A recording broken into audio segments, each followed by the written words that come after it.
गोविंद गोविंद गोपाल भज मन गोविंदा गोविंदा गोपाला गोविंदा गोपाला गोविंद गोविंद गोपाल भज मन गोविंदा गोविंद गोविंद गोपाल भज मन गोविंदा गोविंदा गोपाला गोविंदा गोपाला गोविंद गोविंद गोपाल भज मन गोविंदा।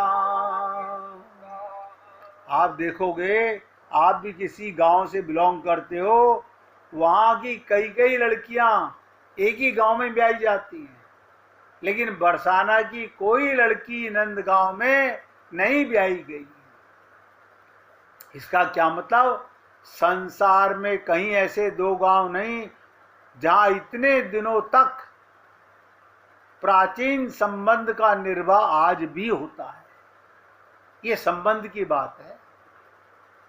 अरे बाबा, ये तो 5000 कुछ वर्षों की बात है। आपका और परमात्मा का संबंध तो अनंत सदा से है। कोई पूछे आपका भगवान कब से? जब से भगवान है। जब से आप हैं तभी से भगवान है, और दोनों का संबंध सदा से है। और हम लोग उस संबंध को भूलकर शरीर की नाटक नगरी में नए नए संबंध बना रहे हैं। सब में आत्मा देखो, अपने परिवार के हर मेंबर में भगवान को देखो, तो संबंध सही है।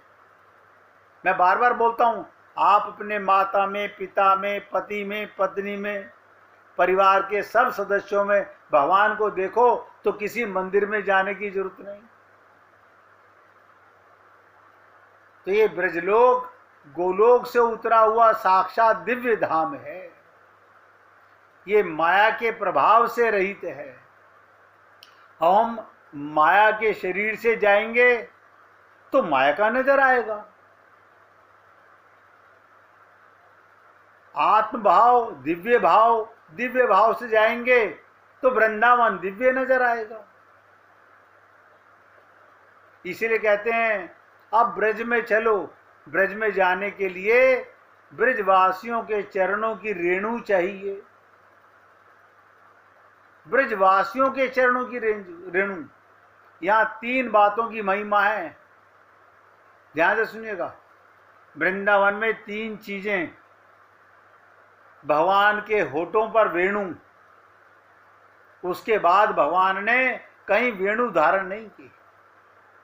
मथुरा में नहीं की, द्वारिका में नहीं की।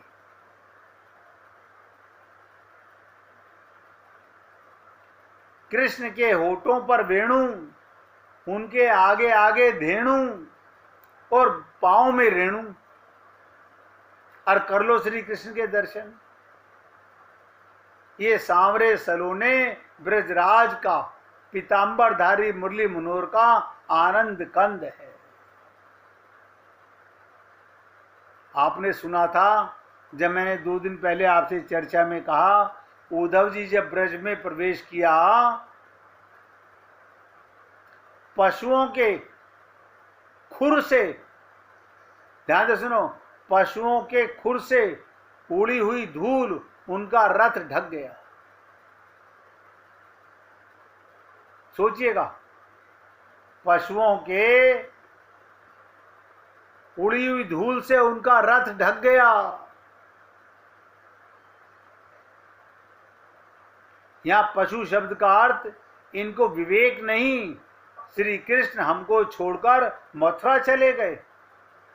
वे जब वन से लौटते हैं तो उनके मन में आता है, आगे आगे कृष्ण, और गौएं दौड़ती हैं कि चलकर छू लें।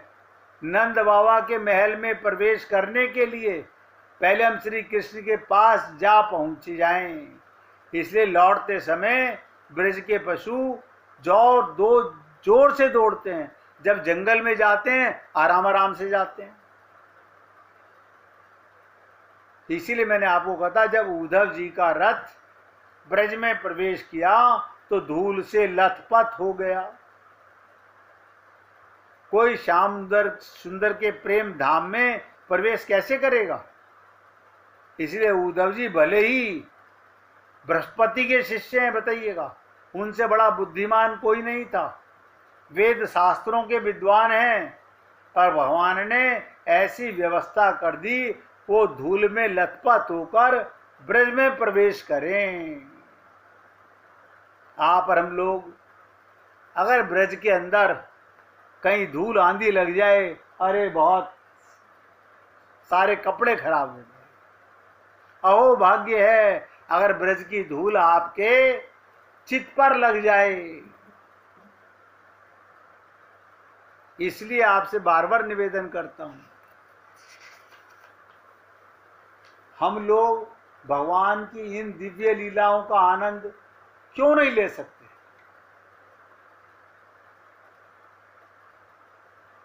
छोटी सी बात समझ लीजिए, हमें भगवान की लीलाओं का आनंद क्यों नहीं मिल सकता? हाँ, मिल सकता है। कब? आत्मज्ञान होने के बाद।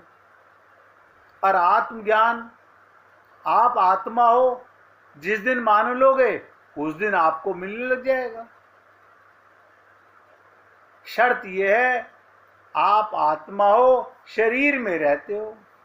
शरीर को जब तक मैं मानोगे, इसमें अपनापन रहेगा, तब तक भगवान में अपनापन नहीं हो सकता। तब तक भगवान की दिव्य लीलाओं का आनंद नहीं मिलेगा।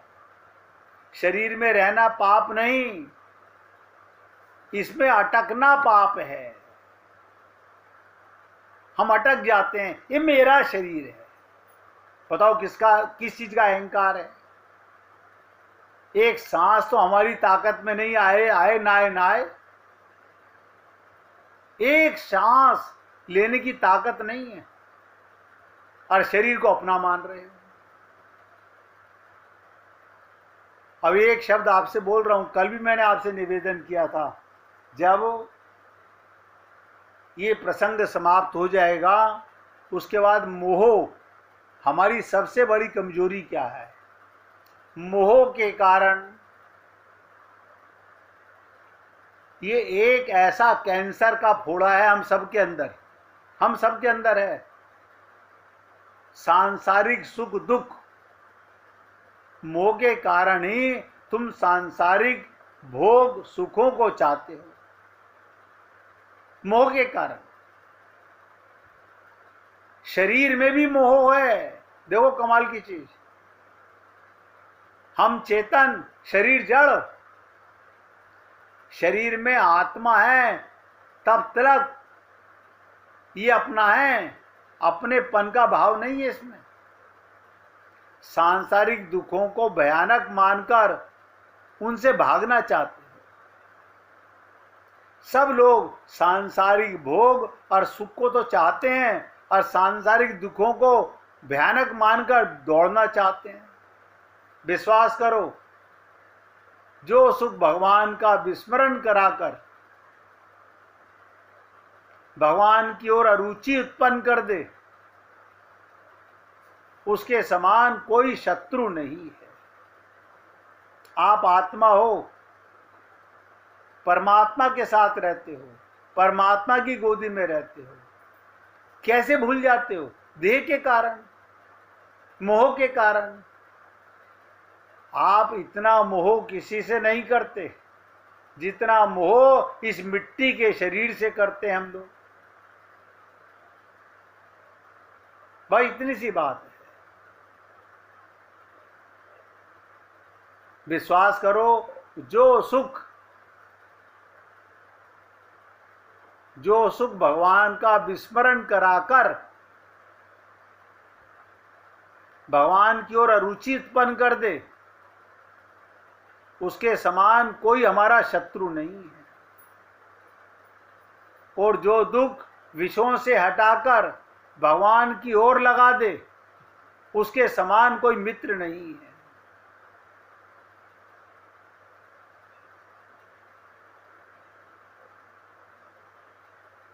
हमें भगवान की ओर लगा दे, उससे बड़ा मित्र कोई नहीं, और भगवान से हटाकर सांसारिक सुख शरीर के सुख में लगा दे, उससे बड़ा शत्रु कोई नहीं।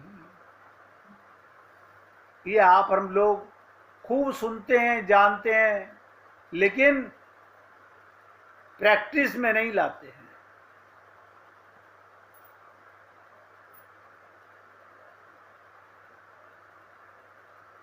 देखिए, जैसे श्रावण मास है, ऐसे ही कार्तिक मास है।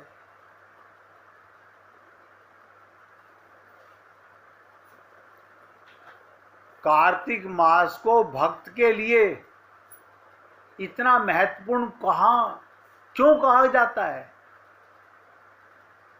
कभी सोचा हमने?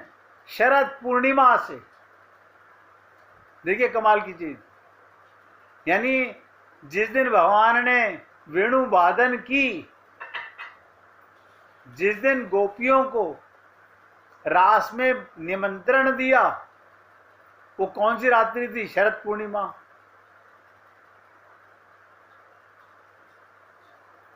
कार्तिक मास को भक्त के लिए इतना महत्वपूर्ण क्यों कहा गया? उन्होंने साधना के लिए कार्तिक मास को विशेष माना। साधना, ध्यान से सुनो, साधना से भगवान नहीं मिलते, ये भी आपको बता देता हूं। साधना से साध्य पर जाना है और उसके बाद दोनों को छोड़ देना है। जब हमारा लक्ष्य सध गया, हमें आत्मज्ञान हो गया, हमारा भगवान से अपनापन हो गया, फिर काहे की साधना? फिर किस लिए करें साधना? आप बताओ, फिर साधना किस लिए? साधना तो संसार से, विचारों से मन को हटाकर आत्मा में और परमात्मा में लगाने का काम है साधना। कोई ये मत समझना कि साधना से भगवान मिलते हैं।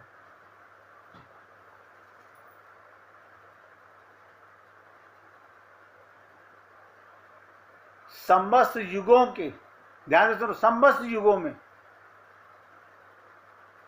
सबसे सच्चा सतयुग कहलाता है, सर्वश्रेष्ठ। सतयुग जैसा श्रेष्ठ युग नहीं। शास्त्रों में सर्वश्रेष्ठ वेद कहलाता है। अगर कोई आपसे पूछे सबसे सर्वश्रेष्ठ युग कौन सा? सतयुग।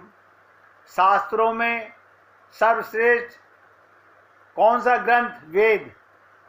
तो 12 मासों में, नोट कर लो, सर्वश्रेष्ठ मास कार्तिक मास कहलाता है, क्योंकि इसमें भगवान अपनी पुण्य आत्माओं पर प्रेम रस बरसाना चाहते हैं। कार्तिक मास वो मास है जिसे विजय मास कहते हैं। क्या मतलब? आप मन पर विजय प्राप्त कर लो, मोह पर विजय प्राप्त कर लो। हमारे गुरुदेव कार्तिक मास में ही साधना कराते थे। हम अपने मन पर कैसे विजय प्राप्त करें? तो कार्तिक मास जीवों को विजय प्रदान करता है। कार्तिक मास की बड़ी महिमा, ये भक्तों को अनंत फल प्रदान करता है। ये भक्तों का मास, इसे दामोदर मास भी कहते हैं। इस मास को विजय मास भी कहते हैं, क्योंकि इस मास में कार्तिकेय जी ने नरकासुर का वध किया था। इसी मास में राधा कृष्ण आराधना के फलस्वरूप सत्यभामा जी को लक्ष्मी के अवतार रुक्मिणी जी को भगवान की पटरानी बनने का सौभाग्य प्राप्त हुआ था। सत्यभामा को भी और रुक्मिणी को भी। इसीलिए ये विशेष मास यानी कार्तिक ऑफर मास है, विशेष मास है। जैसे बाजार में दिवाली में ऑफर मिलता है, सामान्य दिन में उसी सामान को बहुत रेट में मिल लेते हैं, लेकिन ऑफर में एक के बदले 2 ले जाओ, 4 ले जाओ, ऐसा आप इसको कह सकते हो। एक मास में आप अगर भगवान की लीलाओं का आनंद लेने लगो, वो मास भी आपके इसमें आएगा, उधर प्रसंग में ही।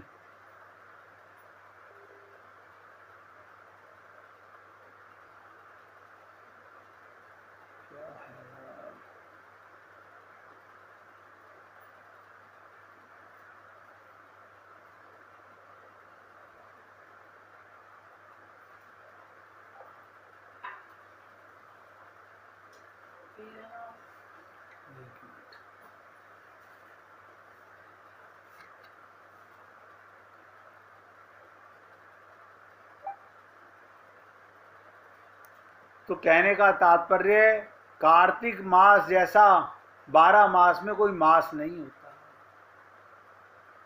भगवान ने सारे त्योहार भी इसी मास में आते हैं। गोवर्धन लीला, दामोदर लीला, उखल बंधन लीला, तुलसी विवाह, बहुत से त्योहार इसी मास में आते हैं। राधा रानी इसी मास की अधिष्ठात्री देवी कहलाती है। ये राज जो मिलता है भक्तों को इसी मास में नसीब होता है। इसलिए इस मास में श्री राधा रानी की उपासना की जाए तो अनंत फल प्राप्त होता है। अब आप हम लोग ब्रज की लीलाओं में उद्धव के साथ प्रवेश करना चाहते हैं। अब ध्यान सुनिएगा, जब दृष्टा और दृश्य का भेद मिट जाता है, दृष्टा और दृश्य क्या मतलब, आत्मा को परमात्मा का दर्शन होता है, वहां दृश्य अलग नहीं होता। जैसे आपको अपने शरीर के साथ एकाकीपन है, ऐसे आत्मा को परमात्मा के साथ भेद खत्म हो जाता है। तब ये वृंदावन धाम अपना स्वरूप प्रकट कर देता है। तब वृंदावन अपना स्वरूप बताता है, दिखाता है।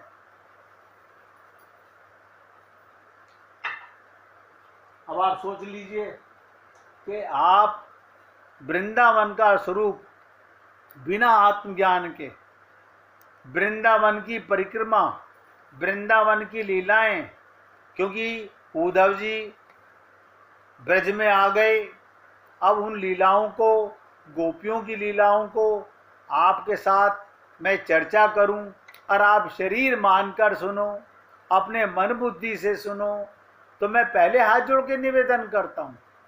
नतीजा पहले बता रहा हूं, ठन ठन गोपाल मिलने वाला है, पल्ले कुछ नहीं पड़ेगा। हाँ, ये हो जाएगा, हमने बहुत रोजाना सुना है, इतना भ्रम जरूर पल जाएगा। ब्रह्म ज्ञान को संधि मानकर चलो। ब्रह्म ज्ञान से पूर्व जो दृश्य है वो अनात्मा है, जड़ है, विकारी है।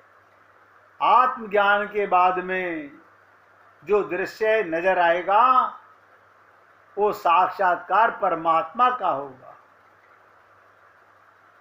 द्वारिका ध्यान से सुनो, सूक्ष्म रूप है, मथुरा स्थूल रूप है, और वृंदावन जहाँ चैतन्य प्रकट हुए, वृंदावन ही वो स्थली है, निकुंज है, जहाँ श्री राधा कृष्ण युगल सरकार अनादि काल से विहार करते हैं।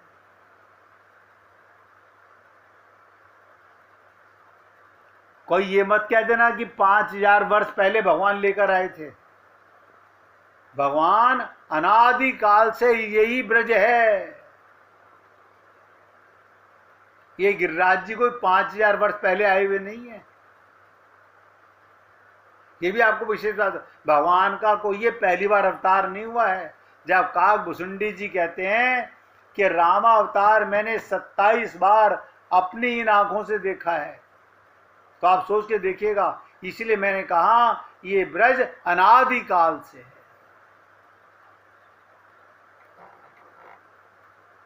इसलिए आपसे निवेदन किया गया, अब वृंदावन में आत्मज्ञान से प्रवेश करना है। अब हमारे को आत्मज्ञान से वृंदावन में प्रवेश करेंगे और पहले 1 मिनट कीर्तन करेंगे, फिर आगे चलेंगे। श्री राम।